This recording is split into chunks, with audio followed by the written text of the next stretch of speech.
Good evening, everyone. This is Matt Houston, and this is October the 7th. I am excited to introduce to you all a great individual who's going to be our guest speaker today, Mr. Tom Foley. But before we do that, I want us to go over some. I want us to go over some housekeeping, and I just want to repeat. Can you all see my screen, my view screen? Yes. Yes. Okay, perfect. So our agenda today, as you can see, is very basic. We have housekeeping, a special guest speaker, and then Q&A. And let me get these people in the waiting room. All right. First, housekeeping. Everyone know the midterm is due next Friday, October the 16th. I have received a couple of your emails from your groups, and I will connect with you all today or tomorrow. Chances are tomorrow. To follow up to see if you're able to connect with the remaining part of your group, so that we can ensure everyone has at least an opportunity to write your midterm. After the speaker, I'm going to re-emphasize my expectations for your midterm before we exit class today. And also, secondly, extra credit assignments. I will start sending you Canvas messages of extra credit assignments. There's going to be an assignment, a virtual conference you can attend on October the 29th and 30th. There is also going to be an opportunity next week if you would like to participate or look at an event that Tom and I are both a part of. We are both members of the Dallas Economic Opportunity Leadership Academy, and we will be presenting, each one of our groups will be presenting. I will give that option for you all to attend that program, and you will be able to have extra credit if you write me a half-page paper on what your experience was when viewing it, and then we'll be able to you can submit that via Canvas, and I'll credit that extra credit. All right. Next slide. Now, without further ado, I would like to introduce to you all Mr. Tom Foley. Tom Foley is a Yankee originally, but he's a New Southerner. He hails from New Jersey, New York. He's an attorney by profession, but he is also a professor, and he leads the social entrepreneurship department at Paul Quinn College. I've known Tom for about a year now, and we are both, as I alluded to earlier, we met through a national leadership organization that is doing their cohort in Dallas by the Aspen Institute, called the Dallas Economic Opportunity Leadership Academy. This is a group of civic leaders, professionals, people in higher education, workforce development. There's about a 25-person cohort that have been working together for the last year to provide solutions or to create solutions for Dallas to solve the workforce issue, economic development issues, specifically for Black and Brown communities, people of color communities, and to holistically enable Dallas to become an international city so that we can attract even more corporations, even more people, and our existing people being able to thrive. So Tom has been working diligently there. He is a husband, he is a father, and he's an entrepreneur. And without further ado, I would like to introduce you all to Tom Foley. Excellent, Matt. Thank you. Thank you for the introduction. As Matt outlined, that Dallas Economic Opportunity Leadership Academy, not a simple task, taking on some of the challenges that Professor Houston outlined. I want to start with sharing that the opportunity to be in a class of entrepreneurship with Professor is a great learning opportunity. Over the course of the last year, I've had the opportunity to see and watch Professor Houston's thought process, entrepreneurship, ideation, and creativity. And that's ultimately the key for success with entrepreneurship. So soak in as much as you can, listen to that thought process, embrace that growth mindset that's required with entrepreneurship. But I wanted to start with, I need a little bit of help, right? So I'm just going to share my screen for a second. And I need you to give me your thoughts. And I can't see everyone when I share my screen, so I'm going to look for some volunteers. Autumn, I can see you. So I'm going to ask you first, if you don't mind. These are pieces of jewelry. What do you think? Should we buy one? This is unrelated to social entrepreneurs. You're doing a little bit of shopping. We got some birthdays coming up. I just need to know, kind of style-wise, what you think. The earrings looks really nice. I like those. The dangle. Excellent. And I'm thinking for my wife, right? So she's got kind of black curly hair, so I think that could look good. Anybody else have any thoughts? Good, bad? Help me out a little bit before we get into this. You got to help me before I share some information on social entrepreneurship. You think it's good? I think it's good, especially with darker complexion and dark hair too. It makes the gold pop as well. That's perfect. Well, my wife is darker complexion. She's East Indian, so I think that'll work. So thank you for indulging me for a second. Social entrepreneurship.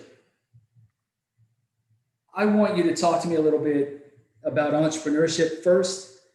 I want you to share your thoughts about a nonprofit. And then I want to kind of share my thoughts with social entrepreneurship. So I'd love, and since I teach at Paul Quinn, and I teach a law school class at Southern, I'm getting more comfortable with Zoom. I won't do the Socratic method where I call on you all that much. I mean, Autumn, I called you out on a simple issue, right? I'm not going to call you out on substantive aspects, but I'd love some thoughts around what is entrepreneurship, how do you compare it to a not-for-profit, and what you think about that. Anybody you want to jump in for me? All quiet. I'm sorry, are we responding on the chat, or do you want us to just unmute ourselves? I see some on the chat. I'm happy with you unmuting yourself. Sorry about that, Tom. I typically, when I ask questions, I typically ask people to chat. So that's my apologies. So please feel free to unmute yourselves and answer it and have a collaborative discussion. Thanks, Autumn. Now there's more pressure, right? Now somebody actually has to unmute. I'm looking at red microphones. Somebody's going to jump in there. So entrepreneurship to me is finding a need and fulfilling that need by providing value.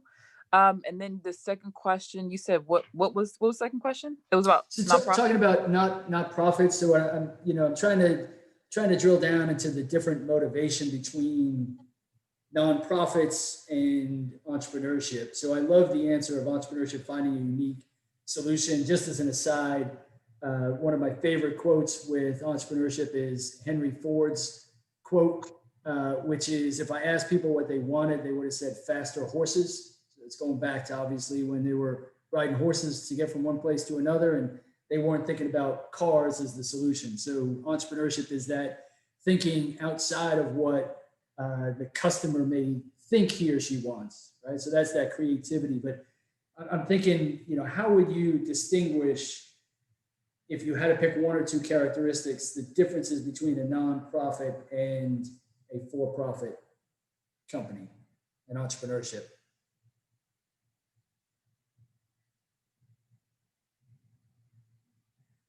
The only other thing I can think of as far as nonprofits would be, I generally think of like social issues, and then, a group of people come together to fix that issue, typically for nonprofit purposes, but it could be for profit as well. That's just what I think about. Yeah, and I would agree with you, right? I think the United Nations outlines 17 sustainability initiatives, social impact initiatives, different categorizations. I find that to be an excellent resource for social impact definition. So Holly, I like that where you're talking about coming together to solve a problem, a social issue. And that could range from climate to social justice to a myriad of in between. So I would agree with you, a not-for-profit. Now, you said something that was interesting. It could be a for-profit company you had mentioned as well. Do we as a class, and I'm trying to gain kind of your thought process because there isn't kind of a right or wrong. As a class, do you feel that a entrepreneurship, a new business is launched for the same purpose that a not-for-profit is launched, or do you think it's a little bit different? Do you have some thoughts around that? Yes, please. I'd say it's a little different per se. With nonprofits, mostly people think of nonprofits as charities. And for profit, everybody would think of it just a regular per se business. So I'd usually distinguish maybe that in between those two. And I think between your answer and Holly's answer earlier, I think you're spot on. The thought that when we launch a for-profit, and when I say we, if we see a new business launched, right, the instinct or the thought is they're launching that business with profit as the goal. And whether they're a restaurant, whether they're an IT services business, whether they're a new concept, a new app, a new idea, they're doing it for profit. And when we talk about a not-for-profit, we think they're doing it for a cause. So and I would think that that's pretty consistent. If anybody, please share in the chat if you have any thoughts. If you're more comfortable sharing in the chat, I'll keep up with that as well. But I certainly think those two categories are fair. You want to graduate from UNT Dallas and they say, okay, what job? And somebody says, I'm going to work for a not-for-profit. You think, all right, you want to change the world, you want to make something better. And if you say, I'm going to go work for a startup company that just came out of the gate, you may think, okay, you're looking to hopefully gain some ownership or equity in that business and have a nice bank account at the end of it. So I would agree that those are the two different categories. As Professor Houston said, I practice law, and lawyers are pretty particular with words. Not-for-profit is a legal definition, right? It's an internal revenue service definition. It isn't a definition about whether they actually make money or not. It's a definition about any revenue or profit you make, what you have to do with it, right? So now if we pull it back, we know that for a nonprofit to be successful, they have to take in more money than they spend, right? If you spend more money than you take in, the doors close, right? And so it's run very similarly to a for-profit business, right? The challenge is mindset, right? Everything we just talked about, which is, oh, you want to go work for a non-for-profit, you don't really want to make money, do you? Right? You didn't have to take out loans for college, you're good, right? You got money in the bank, you can go work for a nonprofit. Okay, right, but if somebody said, I'm going to go for a for-profit, all right, what's your loan debt? What are you carrying? What are your obligations? Right? You got a family, you've got kids that you got to feed, right? And that's our mindset, right? Now, share my screen quickly again. You like the pendants, right? Let me click on the pendants. $28,000 for those pendants. I don't know if my wife's getting those pendants for I don't like them that much. Yeah, let me see this necklace. $120,000. All right. Y'all are gonna have to help me with better presents than that. The reason why I showed you those jewelry pieces and had you thinking more along the lines of gifts or presents That's a company called Foundry 47, started by Peter Thum. Now, if anybody has heard of Peter Thum, he's probably most known for Ethos Water. He's got, and Ethos Water, right? So if you go to Starbucks, and you want to overpay for coffee, and you want to overpay for a bottle of water, you can buy as water, right? Now, I find it ironic, so I'm going to pick on it for a second from a business model perspective. So you're going to walk into Starbucks, you're going to buy coffee made with the water that they get out of the tap. It's in your coffee. They'll give you free water if you want it, right? They'll give you a cup, they'll give you as large as you want, or you can buy a $4 or $5 bottle of water. Right? I don't care how much money you have. Go get the free water, right? You're drinking it anyway in your coffee. Peter Thum launched Ethos to help generate potable, drinkable water to the African continent, different countries that didn't have potable water. I say, and I know Professor Houston's recording this, don't let this shit outside of this. He's overcharging for his bottle of water, right? But there's a purpose behind it. So now the next step, Peter Thum visits some countries in Africa and he sees children with assault weapons. And that photo, that vision, strikes him as wrong. So he looks at it and he says, going back to what we were talking about earlier on a non-for-profit, that's the picture I want to change, right? There's something that's wrong or broken that perhaps we can fix, right? Now let's start with removing guns and access to assault weapons more broadly. How can we do that? Right? I mean, I can go up to the young boy, I can get, Professor Houston's bigger than me, so I'll bring Professor Houston with me, right? And we'll take the gun out of the children's hand, and then what? So now imagine from a social entrepreneurship perspective, if I can take that not-for-profit model, I want to do something to change, and I can take that for-profit model. I want to make a lot of money doing it, right? If I can bring those two together, if I can crash those together, I've got a social cause and I've got an entrepreneurship, right? I have social entrepreneurship. So if I can marry the idea of driving my company for a certain cause, a mission, and I can create a business model that earns revenue. I've got a defined revenue stream. I'm not looking for donations. I'm not looking for people to give me money as a charitable deduction. I'm looking to make money. And if I can make money and I can achieve my cause, I create a double impact, right? I've got 2 times what an entrepreneurship does, and I have 2 times what a not-for-profit does.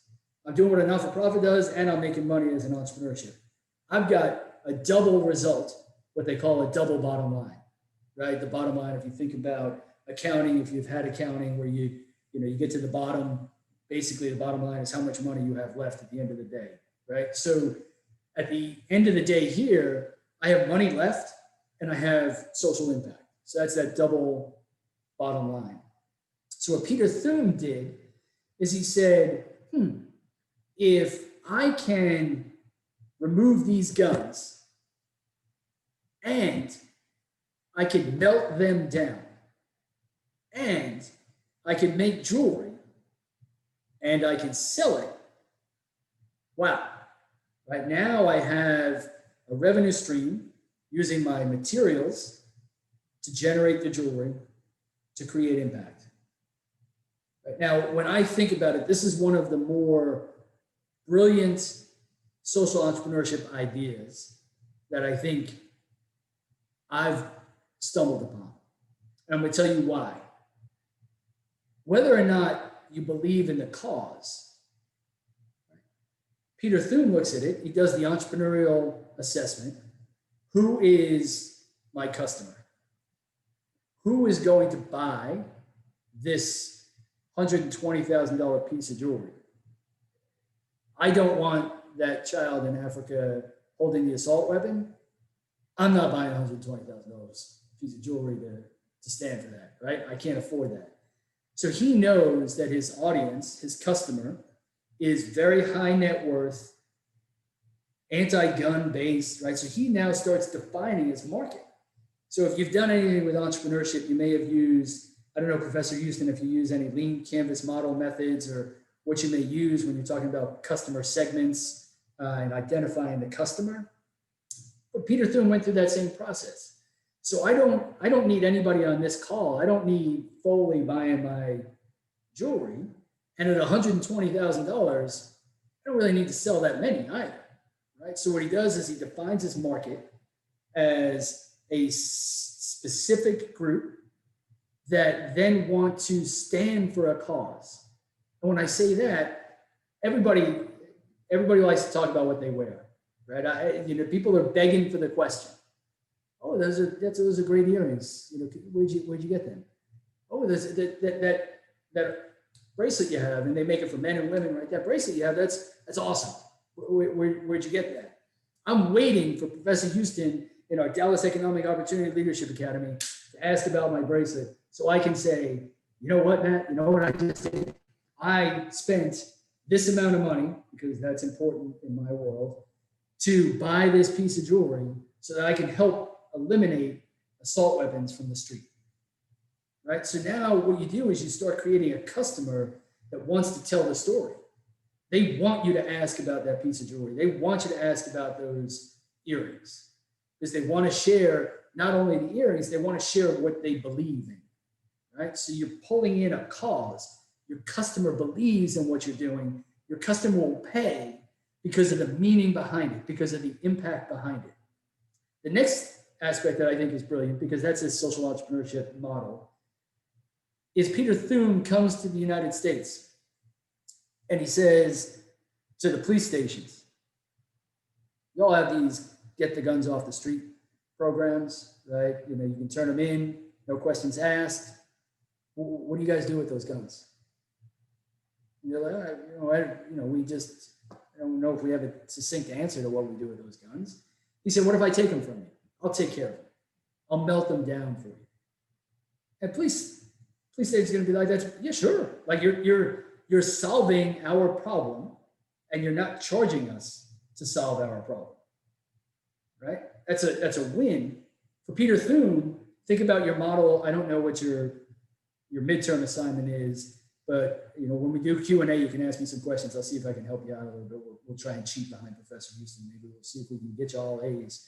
But with the materials, like if you're building a product, you have to think about your cost of goods, right? COGS, if you've heard that, COGS, cost of goods sold, right? Cost of goods sold is typically your biggest expense, right? If I have a shirt company, the shirts, for me to get the shirts, are probably going to be half of what I sell the shirts for, right? Just to tell you, that's called keystoning, if you ever hear that term, right? You buy it, you sell it for double.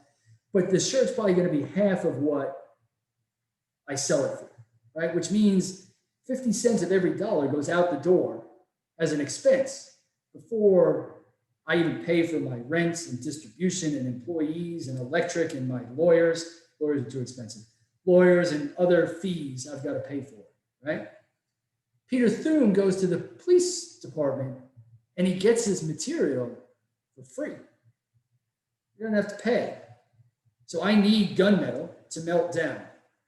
And on my financial spreadsheet, gunmetal, 0, because I don't have to pay for it, right? So you have a social entrepreneurship model in Foundry 47 that hits several points from social entrepreneurship. 1, it's for profit. 2, it's got a social cause, a direct social cause. 3, it was founded based on that social cause. And I want to draw a difference in a second between that. So again, it was founded, it was started to solve that social cause. It wasn't started to make money. It was started to solve that social cause. So now when it started to solve that social cause and your business model is sufficient for you to generate revenue, right? That's that double bottom line. At the end of the year, just think about it. $120,000 for that piece of jewelry. What did it, and I don't know enough about jewelry, right? I know if I buy diamonds, the diamonds themselves cost a lot of money. So he's got a little bit of diamonds in there, but if you look at the information, let me share my screen just to show you.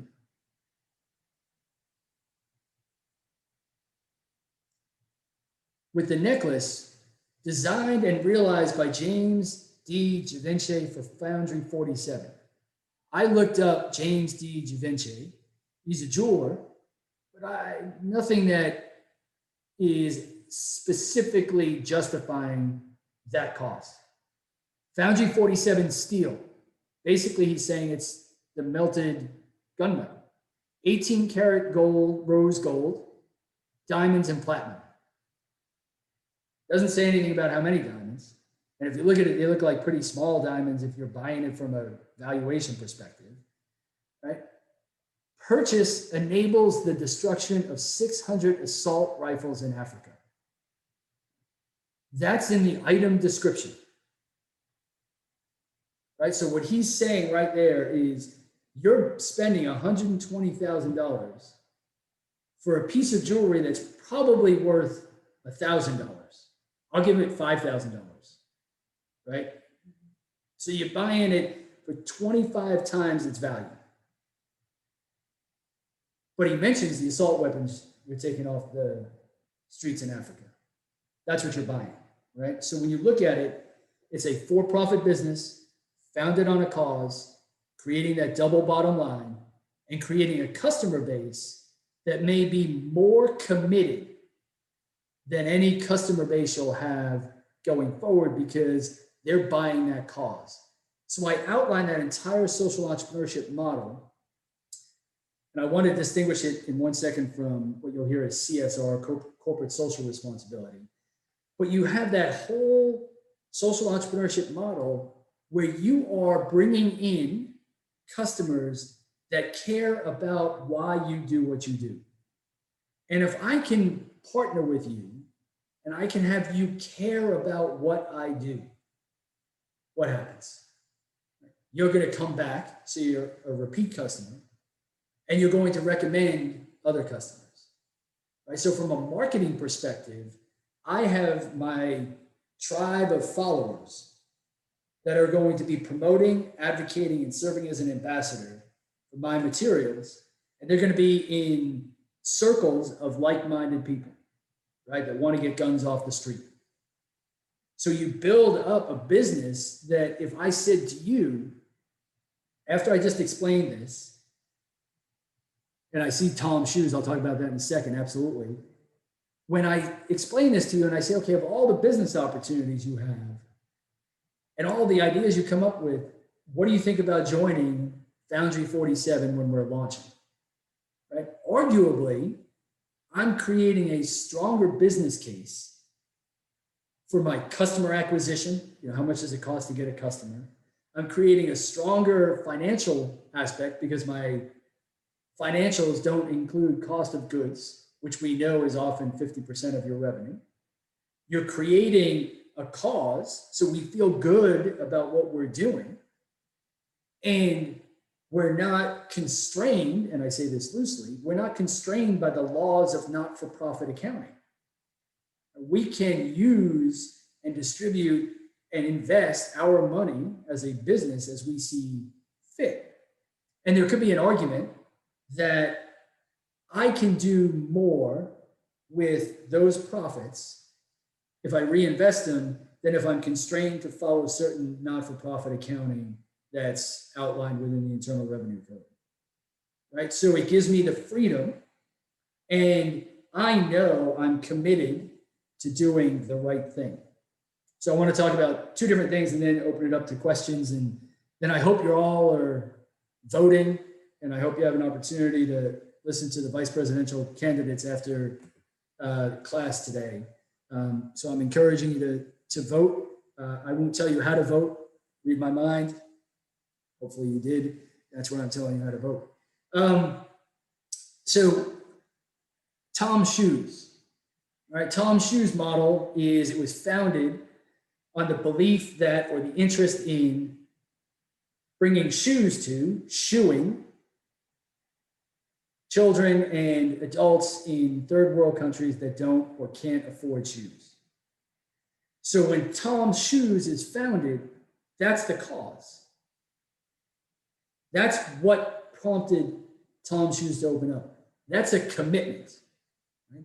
I want to solve this problem, and I have a few choices, right? I can knock on everybody's door and I could say, hey, Jeanette, Cassandra, Jose, and Luis, you guys have an extra pair of shoes you can donate? I'm gonna bring them to some of these third world countries. And Autumn and Danielle, can you give me a little bit of money to pay for my plane fare to get them there or to ship them over there? And then, Carolette, can you pay me a little bit for my salary, right? And give me the money. And then next year I'm going to be asking the same thing. I'm going to be coming back to you for the other pair of shoes. I'm going to be coming back to you for some money to pay for the shipping. I'm going to come back to you to pay for some of our general and administrative costs. Tom Shoes says, no, I'm going to sell a pair of shoes, and I'm going to create a program of buying a pair of shoes and donating a pair of shoes. And for every shoe you buy, we donate a pair of shoes. We're helping to shoe those people that can't afford it. That's a little different than Nike, right? Phil Knight, when he starts it, basically is competing with Adidas and Puma at the time. And as a backdrop, I don't know if y'all knew this, Adi Das was the founder of Adidas. Interesting how that Adi Das and Adidas, right? That's how he came up with the name. And then his brother founded Puma. They had a shoe company, they broke up. One went to Adidas, the other went to Puma. Adidas was above Puma, and then Nike came in. Nike decided to spend a lot of money on athletes and overcame it, right? And then Adidas and Puma have been chasing ever since, right? So there's a great podcast on sneaker wars if you ever want to listen to it as you're driving to class when we get back to meeting in person. So Nike then says, hey, we make a lot of money. We probably should do something good with it. We should probably do something good with it for a few reasons. One, from an accounting perspective, we'll get a benefit, right? So the Internal Revenue Code is set up to create benefits or offsets to your income by giving charitable contributions, right? So listen, we give this money, it's not really costing us anything from an income perspective because it's lowering our income taxes, it's lowering our corporate taxes, and then we're doing good, and we want to do good in the communities that are buying our sneakers so that they really like our sneakers, right? So why don't we think about how we as a company can be responsible, right? How could we be responsible for improving our society? Social responsibility.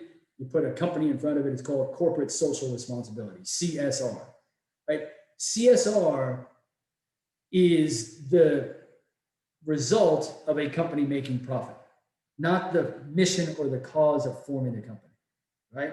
So Tom Shoes doesn't have a CSR policy. Tom Shoes is social responsibility, right? Foundry 47 is social responsibility. If I find a jewelry company and I make a lot of money and I donate to get the guns off the street, corporate social responsibility, right? So what I challenge you to do, I happen to be an advocate of social entrepreneurship. What I challenge you to do is find what cause you want to solve. What do you care about? What's important to you? When you find out what's important to you, and the reason why you hear people say, follow your passion, and you also hear somebody like Mark Cuban saying it's dangerous to follow your passion, right? You're getting mixed messages. The idea of following your passion is not to do it blindly, right? It's not to do it without thought process. It's not to do it without reasoning or understanding where you're going to pay your bills if you follow this passion, right? But if you can follow your passion, what that means is, one, it doesn't feel like work. Two, you're committed to it. So you're living, breathing, thinking about it, right? If you can pursue something that you want to change or improve or correct, and that's something that's personal to you for whatever reason, and you never have to justify it to anyone else, right? If you care about it and it's true to you, it's all you need to do. If you can then build a business around it, guess what? I've got an unstoppable founder, right? I've got somebody that is going to make this happen because they care about it more than money. They care about it, and they need to be financially profitable in order to sustain that going forward. So if you can think of something you care about and then build a model around it, that's what I invite you to do. And when you do that, and I want to talk, Professor Houston, if you don't mind, maybe about the Social Impact Lab in a second, and then open it up to questions. If you dedicate your effort to doing that, you need to break your thinking, right? And when I mean break your thinking, the idea of me showing you that jewelry at the beginning of this was one, to get you at least going, this Foley guy that Professor Houston invited, it's a little nuts. Like, why am I telling him what we're buying for his wife? That's weird, but I'll go with it. 7 o'clock at night. It's to get you thinking differently, right? If I told you, guess what that jewelry for, unless you happen to know, you would never tell me to get guns off the street in Africa, right? I would bet my house on that would not be one of the answers, right? So when you're thinking about solving the problem, you got to break your system. You got to break your thinking. What can I do that a consumer is going to want and care about that's going to generate revenue? And that's why I said that Henry Ford quote of early 1900s. If I asked people what they wanted, they would have said faster horses, right? The current version of that is Steve Jobs with Apple, right? And when the iPhone came out, I'm sure Professor Houston remembers it. If Professor Houston and I were having a coffee before the iPhone came out, and somebody came up to our table and said, do you need this iPhone? I would have both said, we're good, right?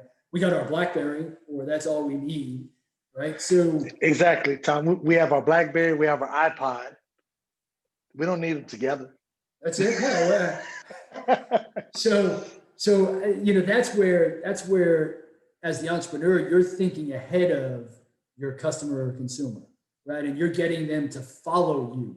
Think about Peter Thune's followers that are buying those bracelets and necklaces. Like, they're following him, right? They're buying that probably not based on a Google search that says, I want to buy gunmetal jewelry, right? They're buying it on the cause, right? They're not doing a search saying, it's my wife's birthday coming up, I need jewelry, right? So Peter Thume is in front of his customer, in front of his consumer from that standpoint. Henry Ford is in front of his consumer.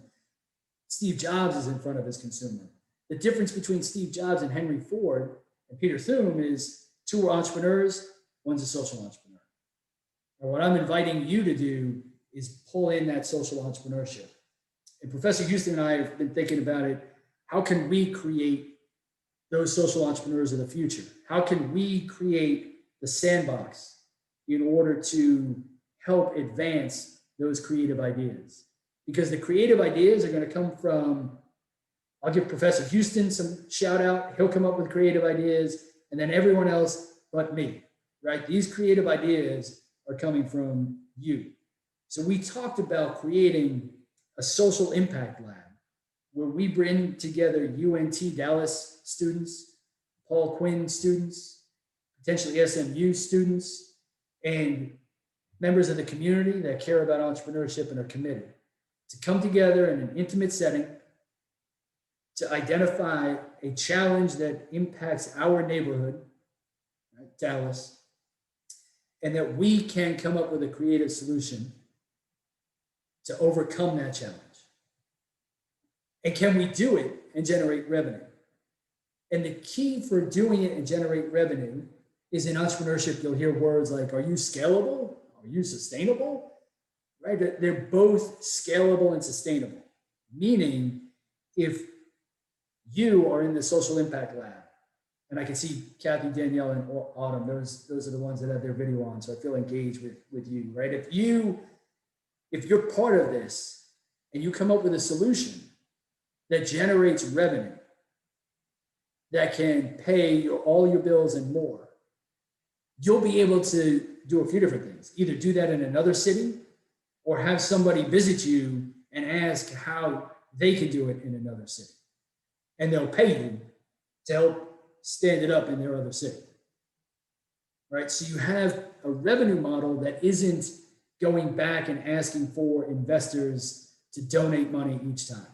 Right?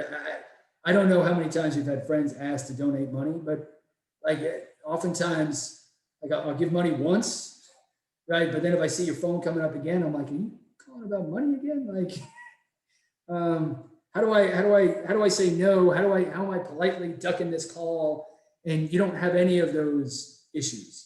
So I want to stop there. I know it's about 7:45. I know I want to have some time for Q&A. I don't know if anybody has any thoughts, and I'm happy to answer questions, but I'd love ideas. Like, let's just throw out some crazy ideas and build on it.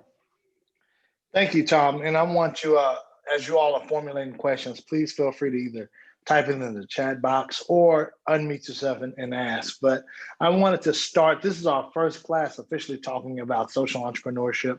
For the last 5 or 6 weeks, we've been doing principles of entrepreneurship. Their midterm that's due next week, they're in groups of 4 or 5, and they have to write their first draft of a business plan.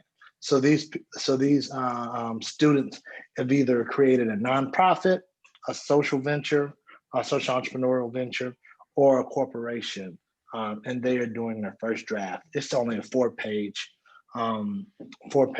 business plan with the basic 4 principles, which is your narrative or your summary, your financials, competition, who are your competitors, and operations, how your business is going to run. That's their expectation that they're going to turn in next week.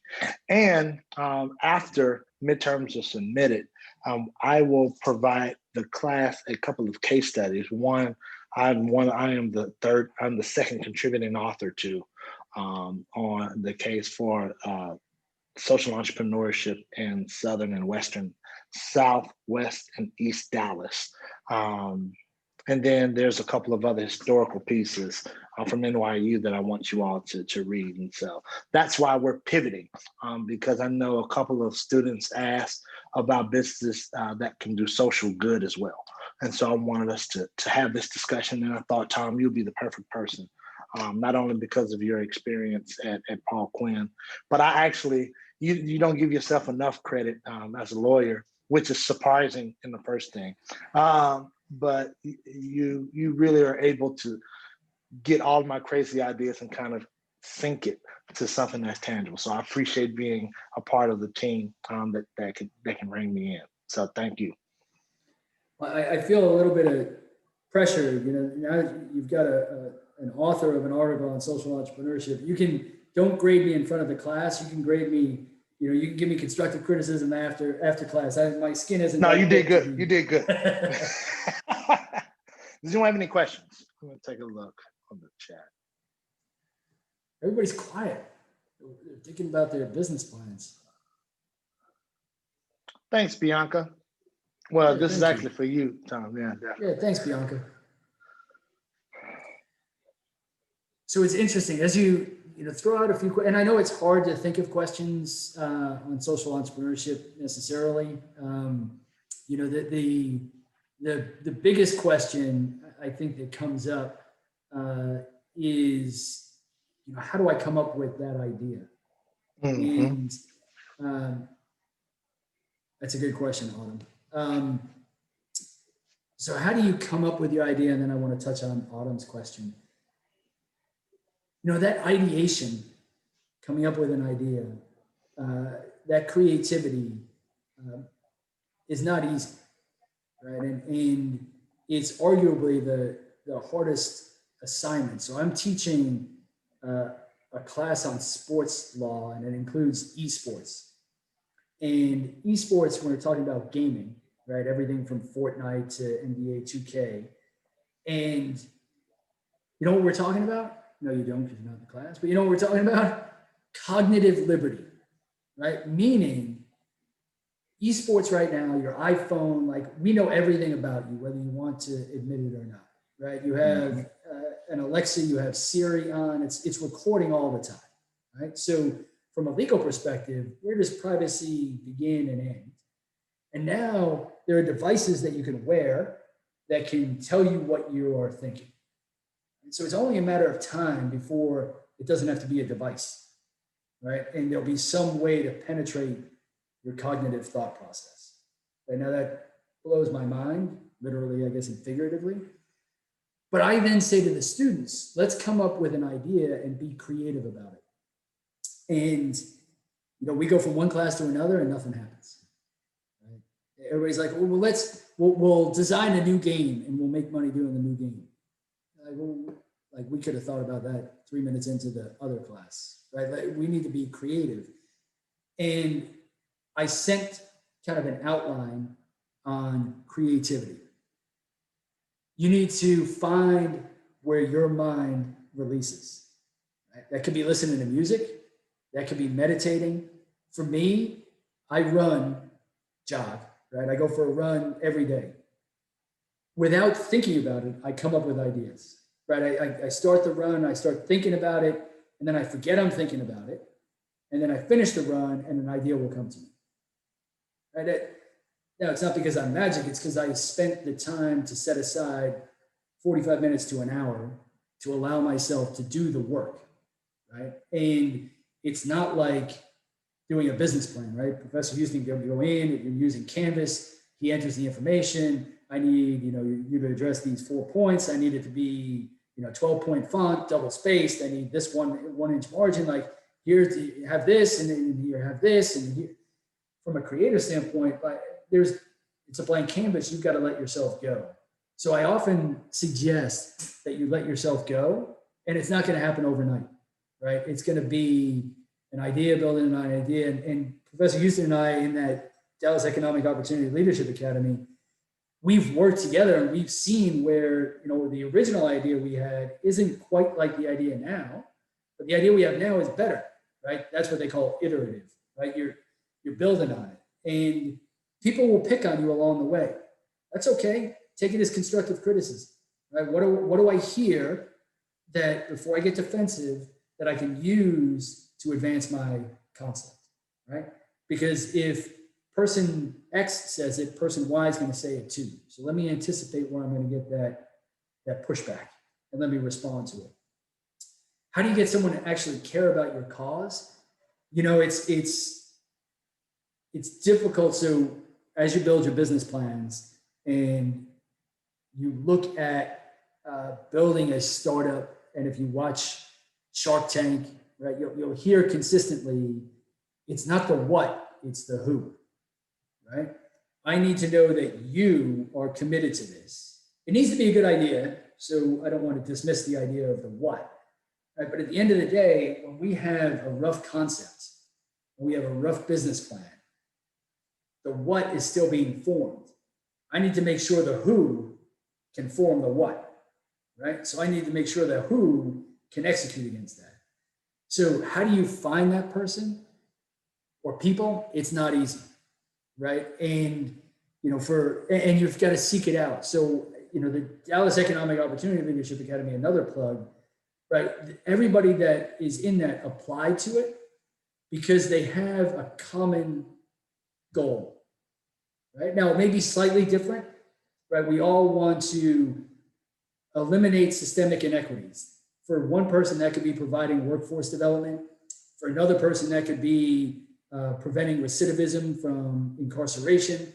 For another person, it could be, pre-K education, right? But the what is different than the why, right? So if we agree on the why, that's going to be the key to it, right? So when you're looking at forming a company or you have a social entrepreneur concept, you'll have to identify, you'll have to look at, you'll have to reach out to those organizations that share that belief, that look to have that goal in mind. So if it's guns off the street, right? I'm not going to look at the NRA. I'm going to look at organizations that are emphasizing safety. I'm going to look at organizations that are responding to mass shootings. I'm going to look to organizations that are actively speaking. I'm going to join those groups, right?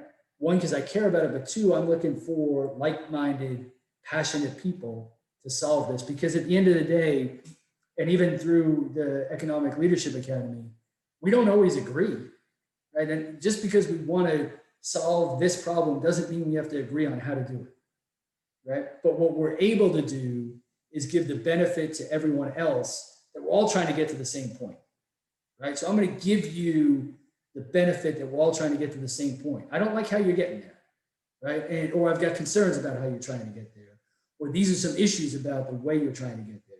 Think about 1, 2, 3, and 4. That's helpful because you know I'm trying to get there, right? So the best advice, if you ever seek a mentor, is somebody that will tell you what you probably don't want to hear, right? The worst advice is, hey, that's a great idea. Keep going. Jesus, you can do it. No, if you have commitment, if you have passion, you'll get it done. No, Jesus, that's a bad idea, and this is why, right? He could take that information and then use it proactively to reform or refine his plan.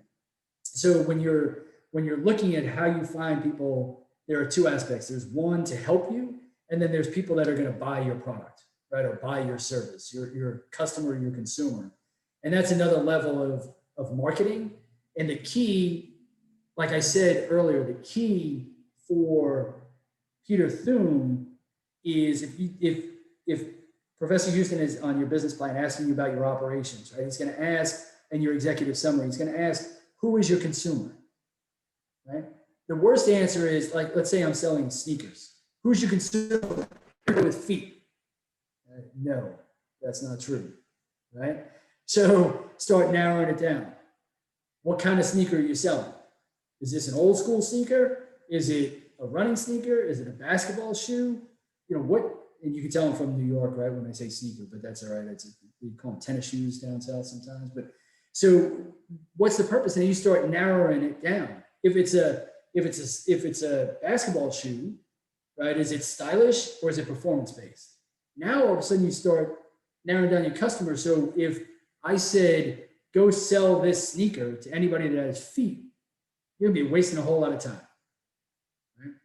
You're gonna go stand on the street corner and go buy my sneaker. Everybody's gonna be like, I don't wear basketball shoes, right? But if you go to the YMCA and you go to the basketball rec league and you put up a table with your basketball sneaker, right? So the next thing is, when you're trying to find somebody that believes in your cause, that is your consumer, you're going to have to focus on those outreach components, right? So if I'm Peter Thune, I know that there are not-for-profit organizations that are accepting donations from high net worth individuals to try and get guns off the street. That's where I'm going, right?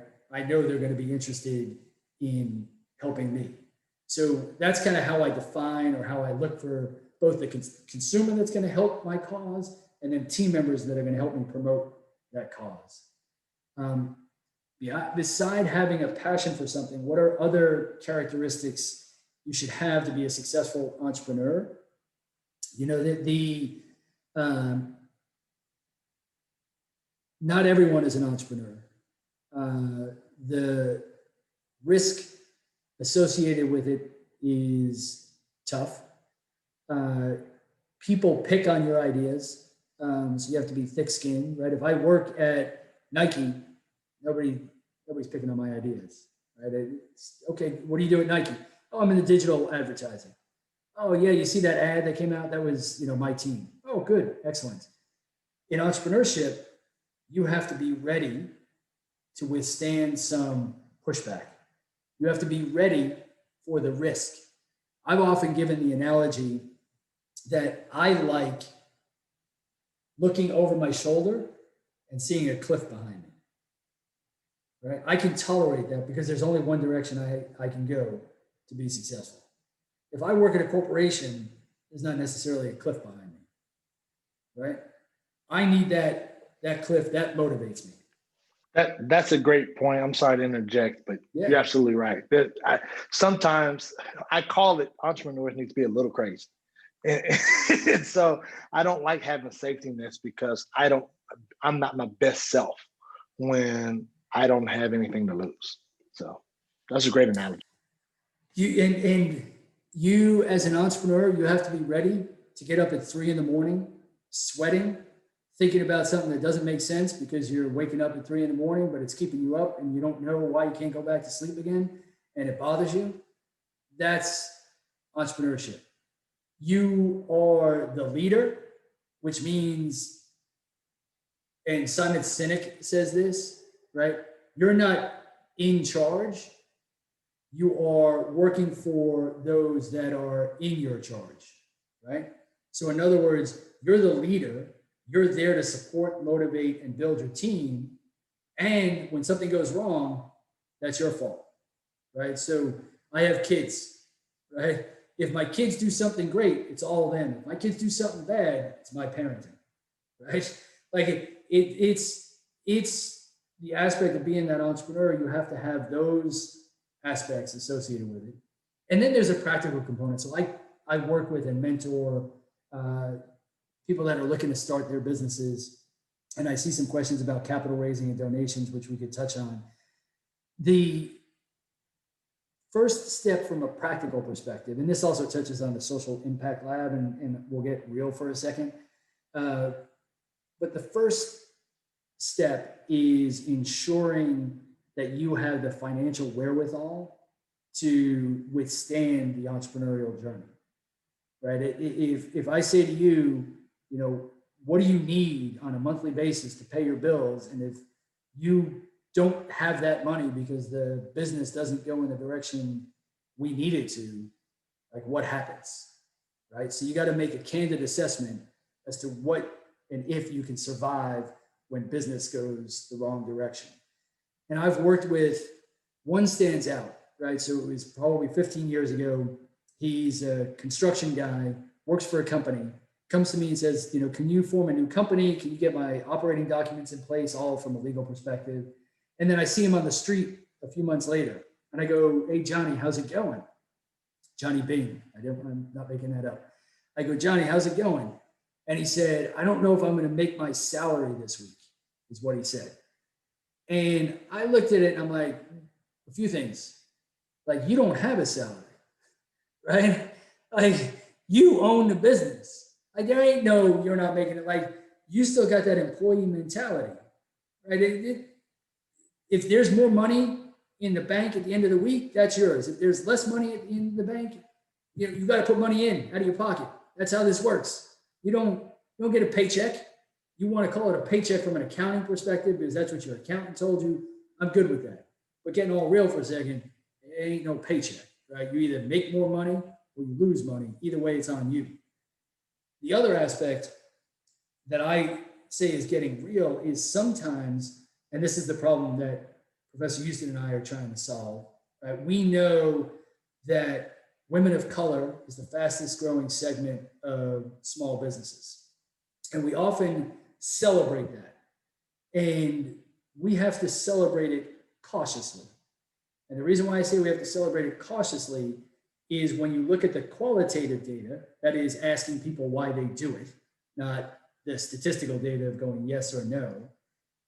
The answer predominantly is necessity, not opportunity, right? Which means you're not getting the corporate position you want, or you're not being treated fairly at the corporate position that you want. You're not being advanced in the corporate position you want. And at some point, a few things happen, right? Either they tell you to get out, or you become so frustrated that you, in a very polite way, you tell them I'm getting out, right? So then you form your own business. So there are times that we have to be thin and lean when we're starting a business, because it may be right now we haven't solved other systemic issues that allow us to advance like we would like, and we're going to form our own business to solve that problem, right? Those are the hard, sharpen the pencil, figure out how you run lean. That's where you hear it called bootstrapping, right? That's literally where you do everything, right? And I've started a few businesses and I have a few now. I do everything from making the video to designing the website to, obviously I do the legal work, right? But it's all me doing it because I don't want to spend money, or I don't have the money to spend to advance this business, right? So you need to be ready to assume every role at every point in time in order for you to be successful. I know we're bumping up past 8 o'clock. I do want to touch on the investor question. I teach a class at Paul Quinn on capital raising and investor relations. And it is an overwhelming course. It's usually a graduate level course. There's a lot of laws associated with it from a Securities and Exchange Commission perspective. But there's also an art to raising capital from an investor perspective. And there are challenges with it as well, right? So the companies that are out there, the VCs, venture capital, the PEs, private equity, they all have specific investment parameters, criteria. You've got to understand that. You've got to manage, the statistics are terrible when you're talking about investing in women or minority founders. The statistics are terrible, although Google Ventures just funded a few local businesses, Black founders, thankfully. But there's challenges on a lot of those levels. In regard to donations, it's interesting. It is very, not-for-profit donations are very regionally specific. And I say that because my experiences in New York, the way nonprofits secure donations is a little bit different than Dallas. Dallas is a little bit more what I'll call kind of the Southern social scene, more than New York. New York doesn't have that, right? So when you're thinking about all of these fundraising, and we don't have enough time to dig into it, but you need to be strategic and you need to be candid with who you're securing money from and then speak to them. Yeah, I'm with you, Matt. You've got to be specific, right? So and that's where it's different to each, right? I can argue that, you got to sell your soul at times, depending on what you want to achieve and how you want to achieve it. So, those are some internal conversations, determinations of what you want to do, why you want to do it, how you're going to do it, and then reality of what you need to do in order to get things done. So happy to open it up to other questions. I know we want to try and, I don't know if it's an hour class and let them kind of view the debate, but I'll kick it back to you, Professor, and happy to continue having the conversation. Tom, thank you very much. This was a very robust discussion, and I want to thank you for taking time out today to speak to us.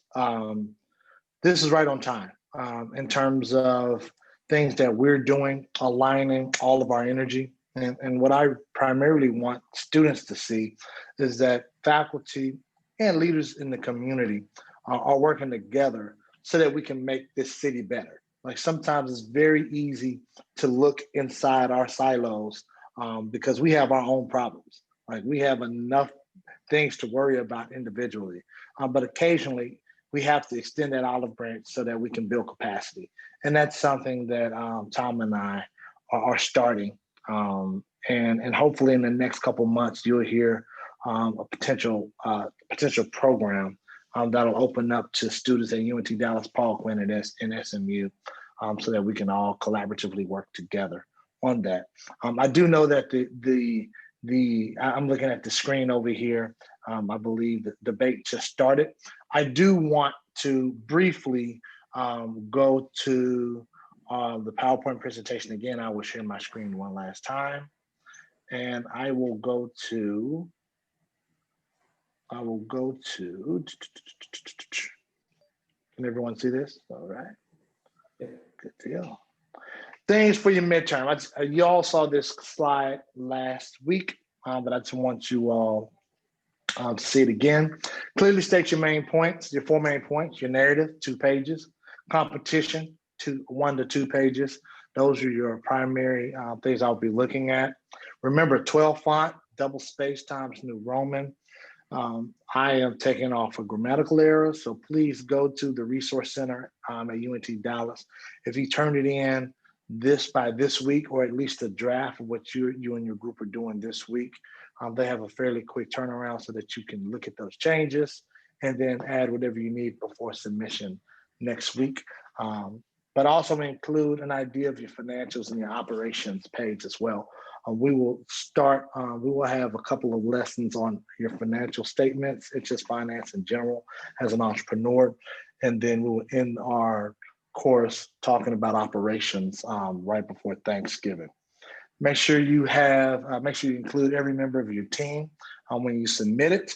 Every team member does not have to submit it, but everyone's name should be on the paper.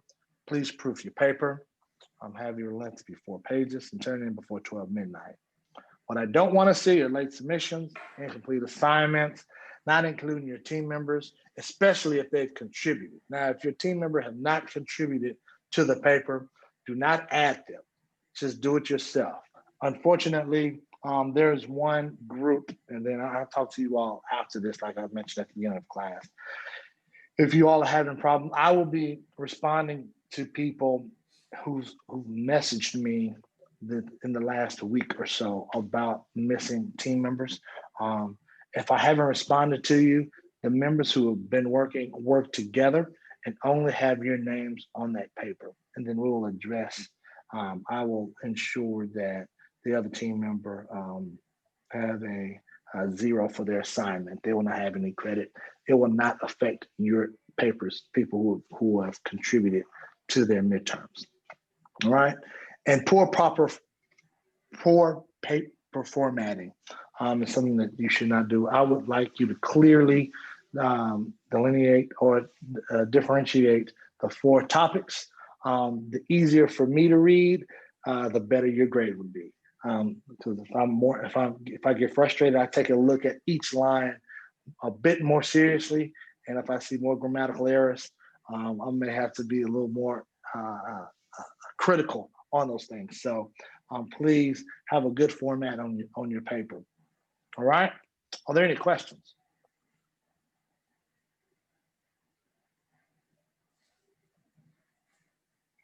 Let's see in the chat box. No problem. Professor If there are Houston, no questions, as you're looking, I want to echo, or I want to say 2 things quickly. One, when you talk about competition, I guarantee you that you have competition. So don't submit an answer that says there's no competition. Don't say that you're so different that no one's done what you've done before. What you need to do is outline your strategy about how you can do it more effectively, efficiently, or impactfully, right? So when you say distinguish it, it's not, well, I have no competition, right? If I read that as a professor, I'm like, BS, you have no competition. Right? I do a Google search and then I send it back to you. And I'm like, it took me 30 seconds to find your competition, right? So now take that and delineate it differently. The other aspect, and I'm sure Professor Houston has said this, but I know my kids, like when you talk about grammar and presenting it effectively, they're like, well, why do I have to do that? I will tell, and you know this, right? My mindset, and Professor Houston said this as well. Like, if you ain't got the time to proofread your paper, I ain't got the time to read it, right? That's my mentality when I'm going into it. Like, you didn't care enough about your paper to have it proofread, then you're not taking it seriously. And if you're not going to take it seriously, why should I take it seriously, right? And the training aspect, and you know this in business, you're all sophisticated, right? When you reach out to somebody for whatever purpose, right? If it's investment, if it's a sale, I will tell you their goal is to say no, right? Mm-hmm. Invest, no. Buy, no. I'm starting with no. And if you give me reasons, right, where it's a grammatical error in the first sentence, I'm done, right? It's a no out of the gate. And when you come back to me and you're like, you didn't respond to my email, right? Because the first sentence was grammatically incorrect, right? You're not showing me the diligence and the intentionality that you care about what you're doing. So I'm not going to do business with you, right? So it's not that you have to be perfect. It's the fact that you have to find someone to help you, right? Use resources, have somebody proofread it. So this is, oftentimes when I see that an MLA format, right? When you graduate, nothing's in MLA format. Nobody's sent anything back to me and said it's not an MLA format, right? But at the same point in time, it's training you for consistent, clean, succinct presentation, which will lead to success. So I'm off my soapbox, but I just wanted to echo that just so you know kind of the thought process. That's perfect, Tom. Thank you. And I like to say ditto to that. So thank you very much. If there are no other questions, I will conclude class today. Thank you all very much. Tom, thank you. Would you mind typing? Do you mind if I share your email address to the class, or would you type it in the chat box? Yeah, I'll put it in the study, which is, Yeah. so Yes, I run a co-working space where we focus on growing women-owned and minority-owned businesses in Irving. So happy for you to reach out to me. And thank you for setting aside the time and allowing me to crash your class. No problem, Tom. Thank you for your presentation. It was worthwhile. Thank you, class. Per usual, y'all are amazing. Get ready for your exam, for your midterms, excuse me. Next week, we'll have a light class because I know that next week you all have multiple midterms and things testing around this time. And so I want you to spend time with your groups to make sure you have the best midterm possible, okay? I'll send you all a message the first part of next week. Thank you, and y'all have a great day. Yes. Yes. Oh, sorry, real quick. For the competitive analysis template, Yes. so I was looking at it as far as company offering. What is that? I thought that was like, what is the company offering as far as like their product and services, but that's different. Mm-hmm. So what is the company offering? I was a little confused. Well, and Tom, you can answer this also, but outside, I think that company offerings is the superficial portion is what exactly you're offering, things of that nature. But let's just say you have a social entrepreneurial venture. Your company offering could also be culture. It's also a way to invest in the lives of people as well. And some people may really want that as a part of their professional ethos. So, Tom, do you have an idea on that? Yeah, and so I think offering probably captures product or service. What is every business is a product or a service business, right? That's kind of the category. So your offering, is it a product, is it a service, and what's the underlying cause for it? So I think that's just kind of a high level outline. And then when you're talking about your competitors, what's their product or service, and then you go into differentiating kind of how it's delivered. And sometimes the offering could be cultural. So even if company A and company B have the identical product, a great example would be Amazon. And Amazon's a tech company, just like Google, but their offering is a little different because their culture is not as springy as a Google culture. Google culture, their demographic are tech people from 18 to 25, 26. They have slides everywhere. They are allowing a lot of a work play type environment, a relaxed environment, whereas Amazon could be their demographic, they're more logistical, probably 25 to 40, 25 to 30, 40. And it is not as a good work-life balance. They want to have people who are willing to work 60, 70 hours a day and that live close to their workplace, their office. So that's a work offering that someone may like or may not appeal to. Okay, thank you. And then just two other things on there as well. It just says market share. Is that just like the stocks? Is that what it's talking about? Just no, that's not what that is. Okay. Well, that's market share is pretty much what percentage of the market does your business have in it. So if we go to tennis shoes, and we'll use the three examples. I don't know the exact percentages, Tom, but Nike, Adidas, and Puma. Well, Nike will probably have the majority stake, the largest percentage of the market, the tennis shoe market. And then there could be those other two businesses, Adidas and Puma. Then there could be small people that are a very minuscule percentage of that. Big Baller brand had a very small percentage. Maybe Reebok, maybe Fila, which is making a resurgence now that they're doing more. They pivoted to urban clothing and actually focused in marketing to women. They're marketing tennis shoes to women. And so those are the percentage of what out of the total amount of shoes sold, how many of your shoes and what percentage of that will constitute your market share. Okay, and then thank you. And then as far as the marketing strategy, it's just literally what it says. Just like if you're marketing on social media, marketing on like Mhm. doing PPCs, just different things like that, right? Mhm. Okay. Okay. Thank you. And just a Okay. hint, so two aspects with the market share. What you're looking for is, the first thing is the total addressable market. You'll see it listed TAM. That means, let's say the sneaker business is a $300 billion business. And then what any person evaluating your business wants to know is, how much of that business are you going to be able to capture, right? So if you say it's a $20 billion business and I can get 0.5% of that business, that's going to show your revenue, right? So that's why they ask those questions. And then when you talk about marketing, my hint to you as students handing it in, don't say social media, don't say Instagram, Snapchat, and Facebook, right? Tell me how you're going to use those platforms effectively to reach your customer, right? So I'm going to put an advertisement on Facebook targeting 18 to 25 that, Right. you know, are post-college or in college, right? Because that's who's buying my stuff. Because I get a lot of answers where they say, well, we'll get a social media influencer to promote it. How are you going to do that? You're going to, like, it costs money to have somebody to do Which that. influencer? Right? Exactly. So be specific when you're providing those answers. I'm trying to get you all A's on your paper.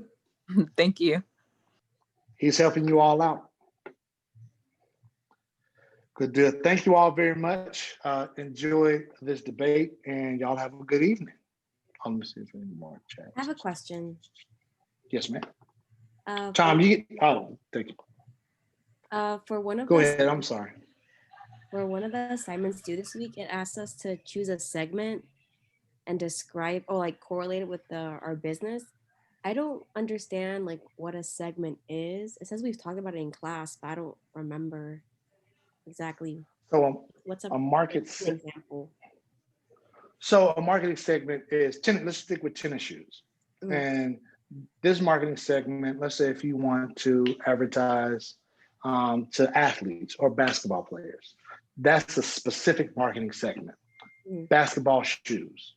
Or let's say another sport, bowling. That's a marketing segment with separate businesses that just creates bowling shoes. Tom, do you have anything you'd like to add on that?